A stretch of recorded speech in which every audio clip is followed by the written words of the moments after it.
बहुत सरकारें आई और गईं। इस तरह का ईडी का जो धमाका हुआ था। आप देखिए अब जहां भाजपा शासित राज्य है वहां पे क्या ईडी इस तरह का धावा बोल रही है। सिर्फ विरोधियों को सताने का और हैकलिंग करने का ईडी का हमको तो नजर आ रहा है। हम जैसे गरीब को तो ईडी का कोई फर्क ही नहीं पड़ता। बहुत बड़ा मैसेज जाने वाला है।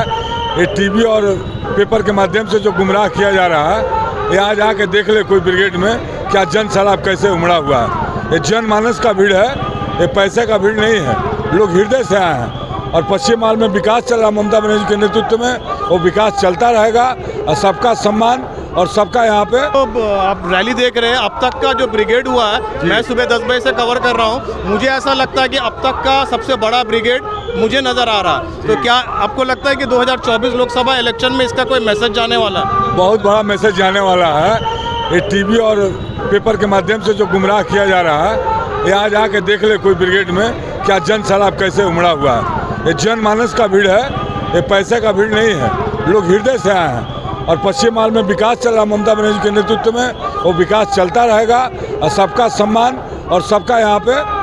मैं एक अच्छी बात में आपके बात सुनने के बाद में एक अच्छी बात मैं पूछना चाहता हूं कि जब भी बात आता है मीडिया को बोला जाता है कि मीडिया बहुत बड़ा असर करती है, तो इसके लिए, इसके रोकथाम के लिए क्या लगता है कि पार्टी को सबको मिलकर कुछ करना चाहिए या जनता में कुछ ऐसी जागरूकता होना चाहिए कि वो सही न्यूज़ और सही और गलत को पहचान सके? जी, इसको लोकसभा में एक आवाज़ तो उठाना ही होगा कि जहाँ गरीबों की आवाज़ को न उठाते हुए एक ऐसा खड़ा दल जो आपको पैसे से प्रेरित करके आपको अपने पक्ष में ले रहा है, ऐसा नहीं होना चाहिए।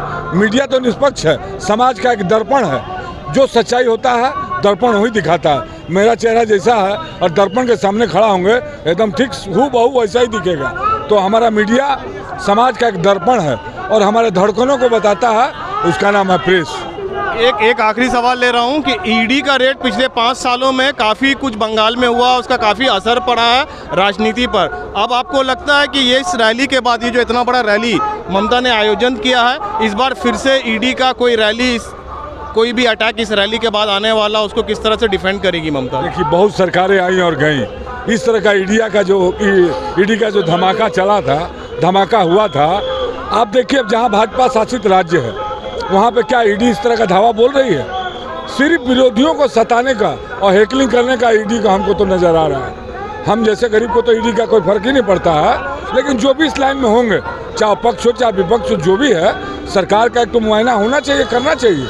लेकिन इस तरह का जो उद्यम मच रहा है, इससे सब प्रेरित रहेगा, पीछे में कोई आपका खड़ा होकर आपको प्रेरित कर रहा है। आपको क्या लगता है कि इस रैली में अभी ममता जी गठबंधन को लेकर कुछ बात करने वाली है? गठबंधन को लेकर किस तरह से वो 2024 लोकसभा चुनाव में वो चलने वाली है उसके? यहाँ पे ममता जी अपने परिवार के बीच में लाई हैं, अपने परिवार को यहाँ बुलाई हैं।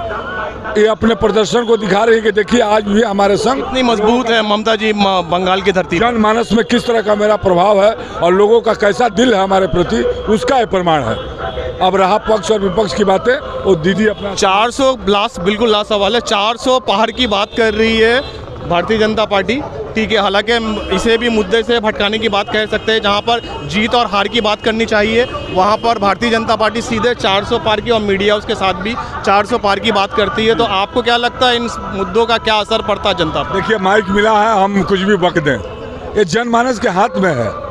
जनमानस जो फैसला करेगा वो फैसला को मानना होगा। हम लोग तो क्षेत्रीय पार्टी यहाँ है। आपको क्या लगता है हवा इस बार क्या है पूरे पैन इंडिया पर? पहले देखिए हम लोग अपना बंगाल के बारे में जानते हैं। 42 सीटों में हमारा 42 सीट में 38 सीट तो हम लोग लेंगे ही लेंगे। बस यही हम लोग का उम्मीद है और यही मेरी जनता है और जनता अपना फैसला देगी। बोलने दीजिए, कौन क्या बोल रहा है उस पर हम लोग को नहीं जाना है। हम लोग राष्ट्रीय स्तर पर तो बात नहीं करेंगे। ये हमारी माटी है, हमारी धरती है, इसके बारे में हम बोल सकते हैं। शुक्रिया।